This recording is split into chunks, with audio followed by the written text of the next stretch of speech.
Excuse me, sir, could I ask you a couple questions for a podcast? Yeah. What do you want to ask? What's the bigger problem in this country today? Racism, sexism, classism, or homophobia? Probably between racism and classism. Yeah. Are you familiar with the phrase intersectionality? No. No? I've never heard Okay. Well, that's perfect because that's what our show is going to be about, is about intersectionality. So maybe we'll all learn something. Yeah. But thank you for your time. Yeah, have a great day. Thank you. You too. Kira, and I'm 22. Honestly, I think it's all of them combined. All of them? Yeah. Are you familiar with the phrase or the concept of intersectionality? No, actually, I'm not. All the isms. That's a really hard choice. That is a hard choice. I think, personally, I think we have to address classism because that bleeds into everything. And when you get where money goes, so goes power. And that is where the power to change is with the money. So I feel like I answered that one really well. You gave me a hard damn question. I love that you're grading yourself, but I agree. You deserve an A+ or a gold star. Yeah. Hi, I'm Warren Etheridge, host of The High Bar. Honestly, I didn't know what intersectionality is any more than the people on the street that I spoke to. But thankfully, as a guest on a special live recording of The High Bar at the West of Linden Theater in the Fremont neighborhood of Seattle, we had one of the nation's foremost experts, Ijeoma Oluo. And she helped me understand exactly what it is, and it's sort of mind-blowing. And I think you'll enjoy taking this journey with me. I certainly learned a lot. Ijeoma Oluo. Yes, Oluo. Oluo. You know, this is not appropriate sitting for fat grown-ups, just so you know. Look what it's done to me. I'm short, and now I feel like a ventriloquist dummy right now. But like you at least like you look like adorable, like you're perched. I mean, I look like I'm about to slide down, which I might end up doing. Who knows? We'll see. You're fine. Make yourself comfortable however you like. Whatever. I'm good. I really am fascinated because I have learned a lot in prepping for this conversation, but it feels a little bit like a minefield talking about intersectionality because if you haven't noticed, I am a white male. Now, I am going to say that I'm also Jewish. I don't know if that gets me any points whatsoever, but or if it just makes me more obnoxious.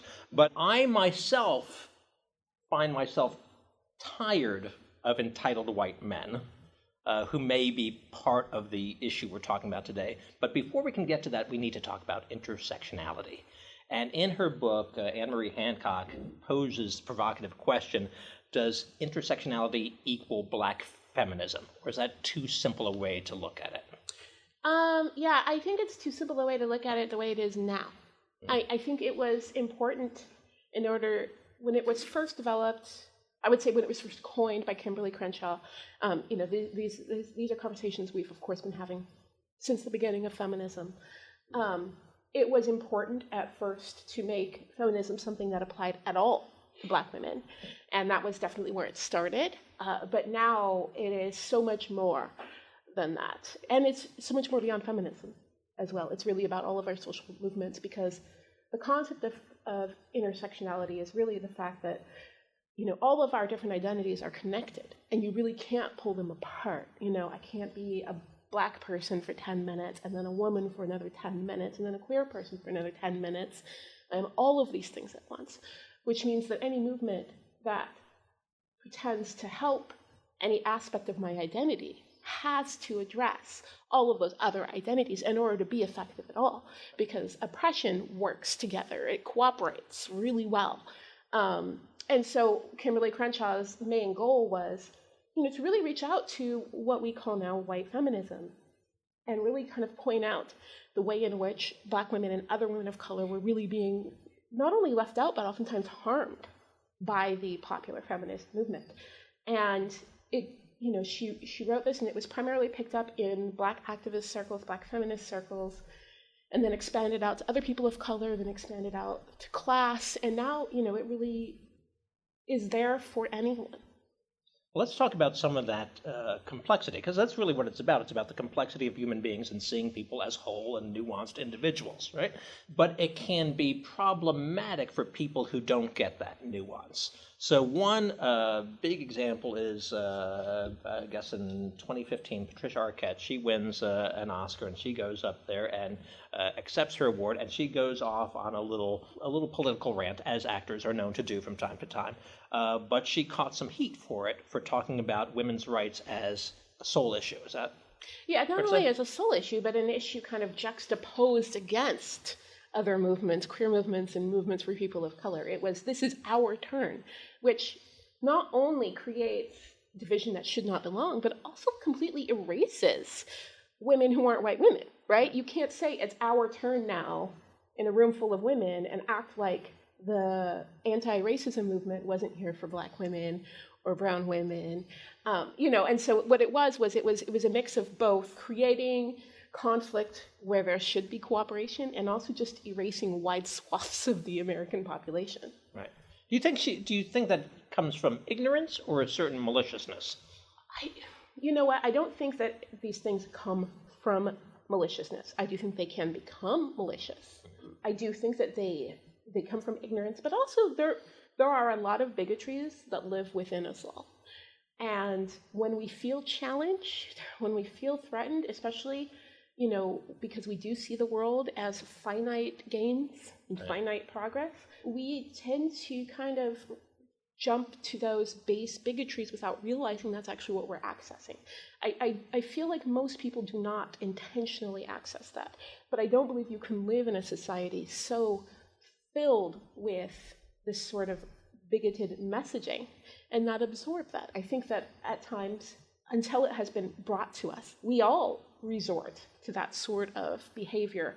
And it's really about whether or not you can learn when confronted. Unfortunately, she had to make that mistake on national television. She had a lot of people telling her, fortunately or unfortunately, because who knows, she could have been saying this with her friends forever, and if they hadn't seen it, nobody would have noticed.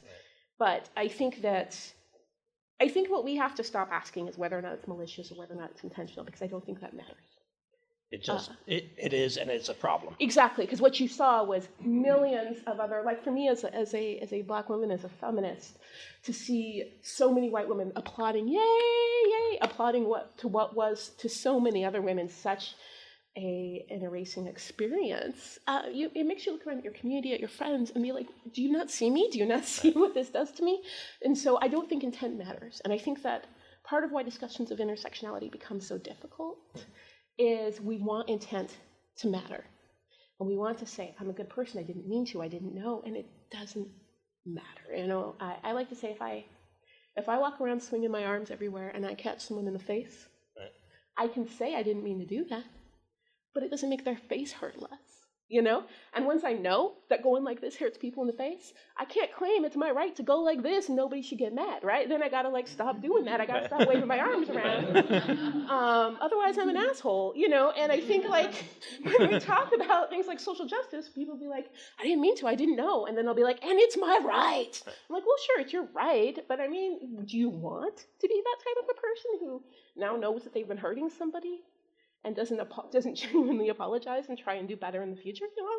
I watch where my arms go now. You hit a couple people, you stop doing that. You should stop doing that. Hopefully, yes. But in that analogy, there's still the idea that many people can be ignorant, and it takes screwing up to get woke, to get wise, right? You have to. Patricia Arquette had to mess up on live TV to know, because clearly she'd been thinking that way for a long time without considering the difference. Yes and no. I think that if you're not paying attention, right. And that's part of what I think is really frustrating for a lot of people doing this work every day, right? I write about race every day. And every day I get somebody in my inbox going, can you please educate me on how to not upset people? And I'm like, well, you could read the things that I've been writing and everyone before me has been writing. We have always existed, And I think a lot of what we have to realize is to not only indict what we've done, but indict why we didn't know.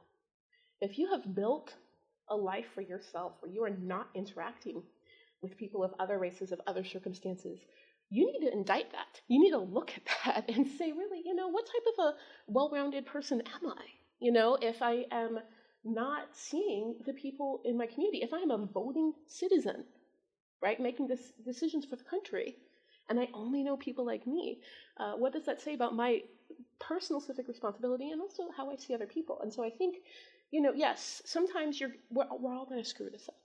Right? I do all the time. But the more that you're paying attention to the world in general, it's going to save you a lot of heartache, because there are plenty of times where I'm like, oh, I'm not going to do what that guy's doing. Like, I saw that. I'm going to save myself some trouble. I'm going to look it up. It's not like Patricia Arquette's the first white woman to say something like this. Every year, there's a couple of high-profile white women who are just saying these things, and they get called out. And then instead of other white women saying, wow, you know what, I saw this happen, I took some time, I read about it, what you get is this army of defense saying, how dare you, she's a good person, I love her, she's not a racist, there's not a racist bone in her body, which is the thing that everyone says. And when they could be learning, right? They could be like, thanks for taking one for the team, man, now I know not to do that, and save yourself some trouble. I think also we have to focus on the systemic aspects of this, right? It is not just you hurt somebody's feelings, right? If you are unaware of how important social issues affect people of different races, of different classes, of different genders, of different sexualities, it doesn't just hurt someone's feelings, right? It causes you to support really harmful decisions that really affect people's lives. And when we don't look at that, when we don't see that, and we get caught up in, oh, well, it was just this time, it was just this thing, and we don't dig deeper, if Patricia Arquette doesn't say, what allowed me to not realize this, especially if I call myself an ardent feminist, then she's going to keep making decisions that hurt a lot of people. And if she just gets caught in, I made a mistake, I said the wrong thing, instead of saying, how did this come to be? That's what's going to happen. And I think that we all need to be willing to do that. And I think that's why terms like intersectionality help if people are willing to engage with them. Because then it's a problem that has a name. It's a problem that is not just a one-on-one situation, right? It is a problem that we are all susceptible to, that we can check out books on and Google, and learn and find out a lot of stuff before we hurt more people. So let's go to an example just so people understand part of the problem. And there are tons of examples, obviously, but there's the de Graffenried versus General Motors case of black women who felt discriminated against, but that it was compound discrimination, essentially, in the case. Mm-hmm. Can you explain that a little bit? I can't explain the case because I did not follow the case. But yeah, it's definitely one of those things where, it's when I walk down the street and someone's hollering at me, I have to actually stop and listen to whatever garbage words are coming out of their mouth to figure out what part of my identity they're yelling about. It's like, okay, which part of this am I mad about? And that is, these things compound and they work together, right? And there are often times where we are told to separate the two. We are told it's only one thing. We are told that we can only have one complaint at a time, and that one has to be separated from the other. And this happens a lot too, like in the way that we pass, that we at least try to pass feminist legislation, right? We say this is a woman's issue, this is a race issue. But that's not how it works, right? I am a woman, which means I'm, hypersexualized, my work is devalued, I am less safe. Also, I am black, which means I am viewed as volatile, unpredictable, lazy, unintelligent, and I am a black woman, which means that my sexuality can be more easily exploited, right? My beauty can be more easily discounted. These things all work together in a myriad of ways, which means that when I work in an office, I am not just worrying about sexual harassment, which is a real problem.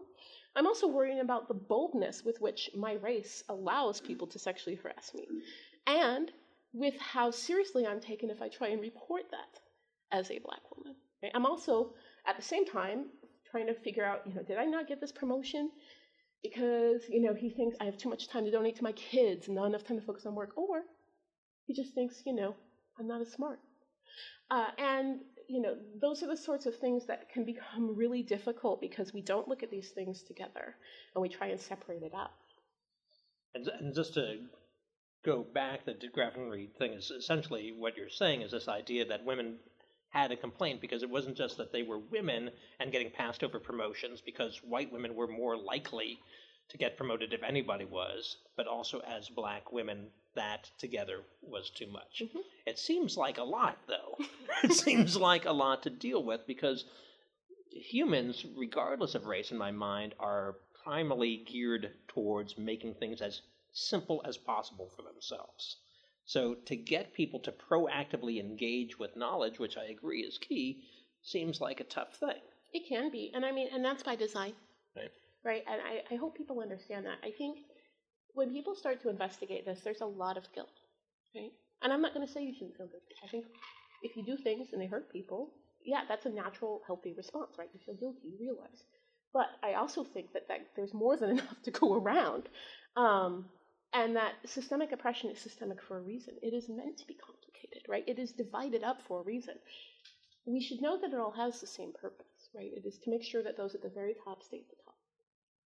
And that is achieved through multiple ways. And one is the ways in which, we divide people and the different excuses and justifications we use to oppress people and exploit labor from people. And it is supposed to be complicated. If you're born and they say you are a white male, your job as a white male is to treat black women this way and to do this way because it upholds the system, you would say no, because I'm not a garbage person. And they don't have to say that, right? They can just weave these little things throughout the entire system, and all you have to do is nothing. That's all you have to do is nothing. So it is complicated, but in a way, I treat it as an opportunity. So if we just say there's oppression in the world, and you're walking around and you're saying, I want to be a good person, I want to do something about oppression, what are you going to do? Right? Like, that is complicated. That is insurmountable, right? I am going to end oppression. Okay, how? Good luck. There's no magic stone that you're going to find over a journey that's going to lift the dark cloud and oppression's going to be gone. It doesn't happen. You can't put it into the universe and have it happen. And by looking at it that way, it stops us from investigating. But if instead you say, there are 30 different ways with which I am furthering oppression every day, that's fixable, right? That's, if you can start looking at this, you don't have to get it perfect. And I mean, you should try, and it still means you should feel kind of shitty when you mess up. But you don't have to get it perfect because you just can't get it perfect, right? I could say you have to get it perfect, but it's not going to matter because you're not going to. But every day, that if you are aware and you mess up, that's an opportunity to go, oh man, this is something I've been doing a long time that hurts people and I can stop, right? And that's how real change happens. Real change happens when the day-to-day things that we do that uphold the system are investigated. And so that doesn't make it complicated. In a way, it kind of makes it more simple, right? If instead you look at it and go, I took my kid to a movie, all the characters were white except for this one brown character that was evil, and I didn't explain to my children, I didn't investigate that, and now my children are kind of staring at brown people weird. Right? That was an opportunity to make change, right? That was an opportunity to look at part of the ways with which systemic oppression is forwarded and change it, right? And my poor kids, oh my God, they're a prime example. They can't enjoy anything, right? I'm seizing all of these opportunities left and right, and they're like, yeah, we know, Mom. Okay, all right, something's wrong with everything right now. And I get all excited, right? Because it's my work. So they're just like, oh, what about this is wrong now? It sometimes, it makes you less fun at parties, but, it's also just a great way to know that you are actually trying to become the person that you think you are, that you want to be, right? We all want to be good people. We all want to think of ourselves as good people. And that's one of the most foolproof ways to actually become one of them. So what do we do as audiences beyond that pointing out what's wrong in representation, or do we just take everybody to Moonlight? And we go, intersectionality, right there, boom. Yeah, you should. You should take everyone to Moonlight because it's one of those, it's such an affirming, I can honestly say I have known boys like the boys in Moonlight, and I have never seen them in film. So it was one of those things where I watched that and I just felt affirmed, and I was like bawling, and I wanted to call like every like awkward black boy I ever knew and be like, have you seen this? Are you okay? Are you okay? Have you seen this? I even got a text from a black friend of mine who was just crying. He was like, I'm just texting, when Moonlight won Best Picture, he's like, I'm just texting every black person I know. For film, part of it is, stop looking at diversifying film as like a favor you're doing for marginalized populations. It just makes better film. Like it makes, aren't you bored with yourselves yet? I mean, my God, like how many quirky white dudes bumbling through life movies do we have to watch before we get it? Like I get it, around 30, things don't turn out quite the way you want, and you have awkward conversations with other white people, and like mild flirtations with, white girls with giant eyes, and then it ends and nothing happens. I get it. I assume all of you have been on your pilgrimage of wandering in your 30s. That's what I assume. So I don't understand, it starts from this weird assumption that oh, you know what, we're gonna do this for the black community. We're gonna do this for the gay community. No, do it for yourselves. Your movies are boring. So I love the fact that all that makes good sense, but some producer listening to this podcast is going to go, "That's a good pick." I know. Have we done Tell me more about this bumbling 30-year-old.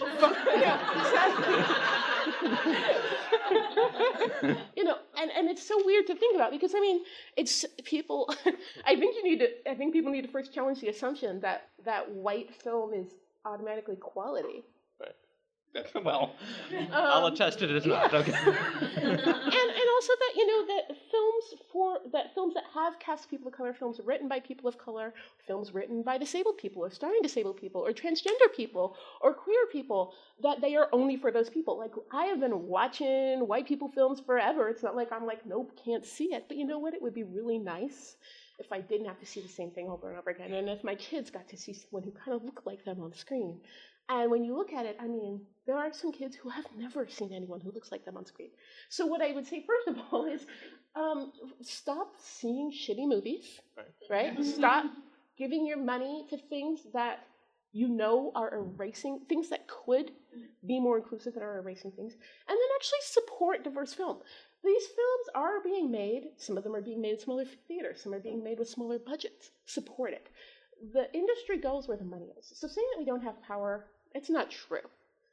We would have power if Take that, bell hooks. Yes, take that, Belle. I've got some words for Belle. Yeah, she's wrong on this, and Beyonce. But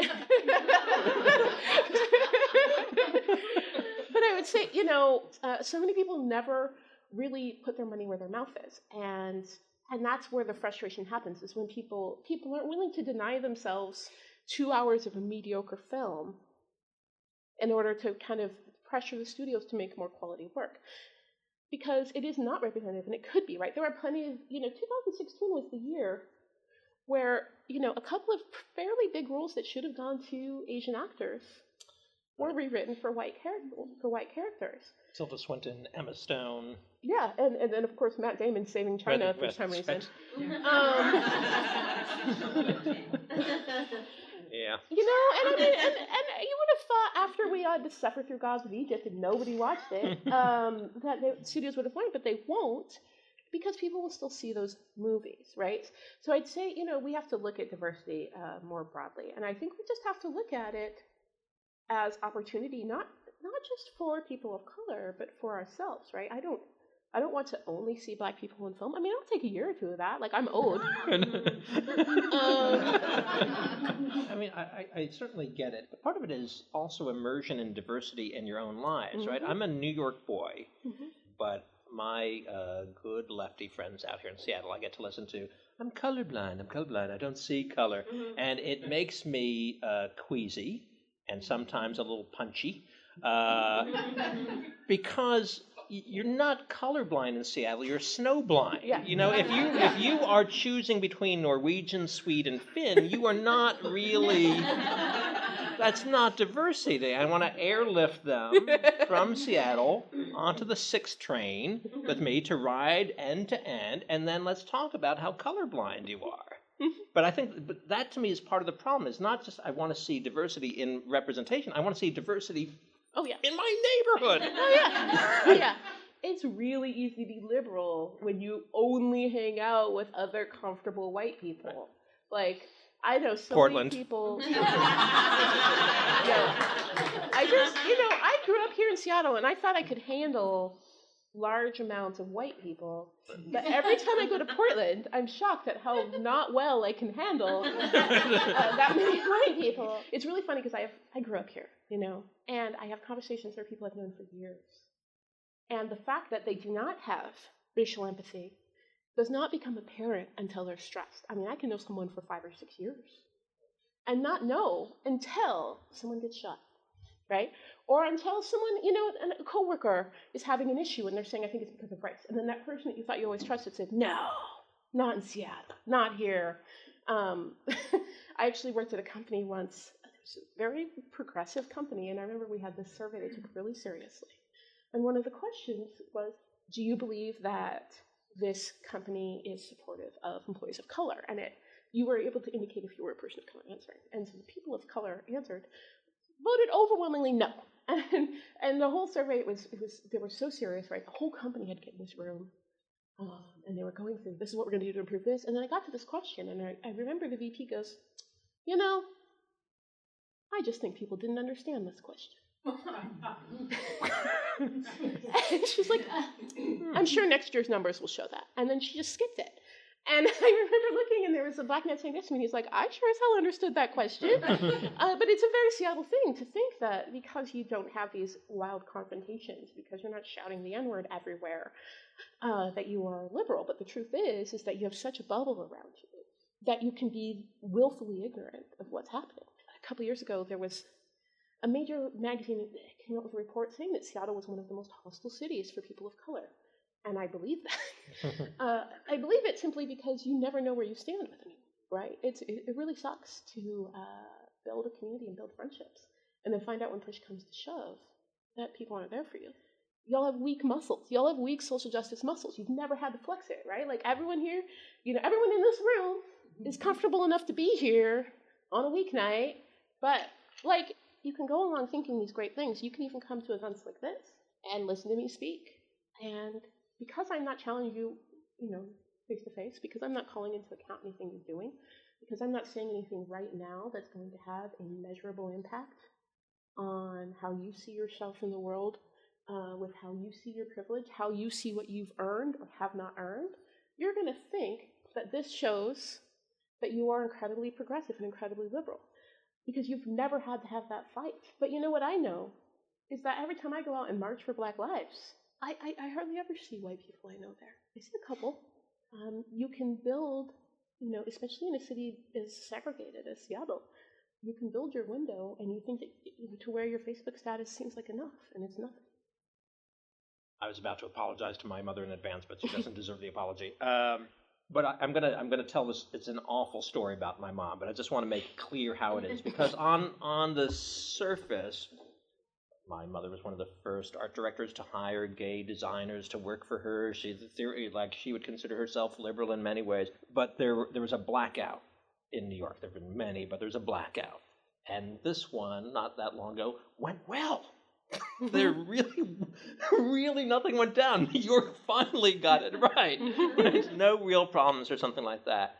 And there's a picture in the paper of some people looting stores, and it was white people. White people looting stores. But somehow she didn't get that message and transposed it and thought black people were looting at that time. And she talked to me about it, and she said, and they wonder why we call them animals. I wanted to somehow completely disconnect myself from my family tree in a way that I never had before, but it was overwhelming to me. But it was something that has to be addressed. And when those come up, I've gotten better and more proactive about addressing them in the moment. But I would say to anybody in the audience, you have to get out there to work on that muscle. It is an exercise. It's really hard. Yep. It's really hard, particularly if you have any love or affection for the people you're talking to. I think that's what you're saying. It's always there, and you don't know until you see people in crisis. and they come through. There does seem to be a difference generationally. Oh, yeah. I mean, I've got a high school sophomore and a 9-year-old, and like, my 9-year-old is like the most woke, tiny 40-year-old on the planet. And we have our neighbor across the street is transphobic. Stopped by to try and get us to sign a petition about bathrooms. He has problems with my son's Black Lives Matter sign. But he also tries to be the neighborhood Santa, Hi, kids. And the amount of shade that my son has for him, my son, I was laughing so hard because he tried to wander over to pet my mom's dog that was in our yard. And he was like, hi. And my son, just didn't say a word, just looked away like he was the most disgusting thing he had ever seen, and just walked right into the house. And, every morning, I'll catch him as he gets ready for school, just kind of staring because he's right across the street from us. You are the problem. But the kids know. These kids have already taken what we've been saying for a long time. They've been absorbing it. They've been taking what works. They've been throwing out what doesn't. And they've been looking and going, okay, what's next? Because we weren't asking for perfection, and I think we forget that. We forget that what we were willing to settle for, what we had to settle for, was not the end goal. And we get what we have, and then we're worried that if somebody keeps pushing more, that we're going to lose what little bit we have. And the younger generation, they already get it. They're like, yeah, okay, you know what? Not only do we get that Black Lives Matter, but we also think that, that queer lives matter and trans lives matter, and also, the quality of Black life matters. Not just that, we did, that we should not be shot. Which I think is the least. Seems reasonable. That we can ask for. But also that, we can not only get a good education, but get an education that isn't steeped in white supremacy, and that, we can not be recognized for our beauty only when we have Anglo features and conform to this, but our Afro features can be recognized for their beauty, and that, our measure of success is not how well that we can fit into a society that was not built for us, right? Kids already get that. I see these kids and they're pushing back on their teachers for all these little things, and I love it. And so I would say, you either millennials are the problem and they're lazy, or they're not. And you can't look at everything that they're doing with social justice and then at the same time being look at how lazy these kids are. These kids are out fighting their asses off for everyone. And I think they deserve a lot of respect. And, I think what we should really try to avoid doing, what I try to avoid doing now, now that I realize that I'm no longer hip, is to just not fuck it up for them, right? They're going to have to find a way in this world that we've created and shaped. Right now, all that we're doing right now is fighting for what size box we're going to place our next generation in, that they're going to have to fight to expand. And I think a lot of the pushback that we get now against intersectionality, against what they call identity politics, is we look at this box and we look at it as a home, and we're like, I built these walls, they're beautiful walls, they're still walls. And we don't know what's best because we've lived within them. We don't know what's out there, and they want to know what's out there. And we should instead be embracing them saying, whatever, grandma, and kicking it down and thinking they have no use for us. I'm fine with that, so long as they keep working. Well, thank you so much, Ijeoma.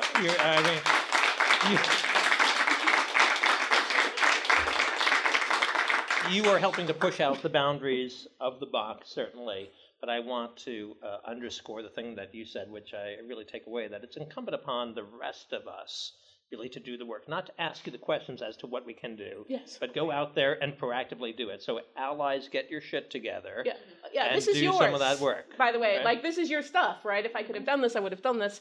Talk to your people. Talk to your people. Talk to your people. Get this done. Thank you so much, Ijeoma. Thank you. Thank you for building the box.